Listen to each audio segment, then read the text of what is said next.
Voilà des avis clairement tranchés, mais l'un des enjeux principaux de ce face-à-face pour les deux candidats, c'était d'essayer de convaincre les presque 7 millions d'électeurs de François Bayrou.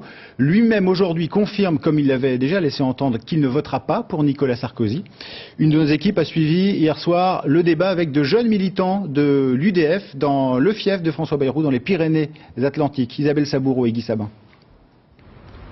Les Pyrénées-Atlantiques. Ici, François Bayrou est arrivé en tête au premier tour. À Pau, son fief, 30% des électeurs ont voté UDF. Aujourd'hui, libres de leur vote, ces militants centristes sont l'une des clés du scrutin. Certains attendaient beaucoup du débat hier soir pour se positionner. Face aux deux candidats, les jeunes UDF ont pris des notes et compté les points. Je vais voter pour elle parce que moi je place au premier rang de mes préoccupations la paix sociale, civile, la paix à l'international, la paix en général. Et Nicolas Sarkozy ne me donne pas cette garantie-là. Quand j'entends que Madame Royal dit du bout des lèvres qu'éventuellement elle pourrait reparler des 35 heures, ben moi j'ai pas envie de voter pour elle.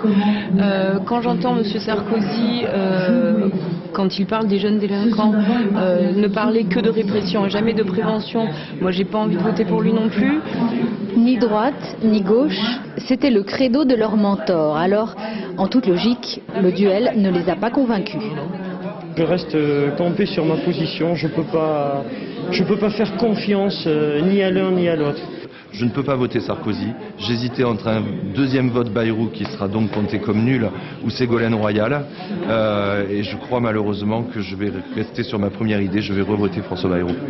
Nous allons glisser un bulletin orange pour bien faire voir que ce vote n'est pas un vote nul, mais c'est vraiment un vote parce qu'on peut choisir ni pour l'un ni pour l'autre.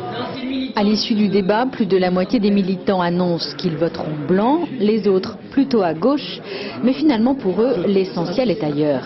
Pour moi, dans ma tête, le prochain objectif de notre famille, c'est les législatives et 2012. Et je dirais même plus la création du nouveau parti démocrate, les législatives et 2012.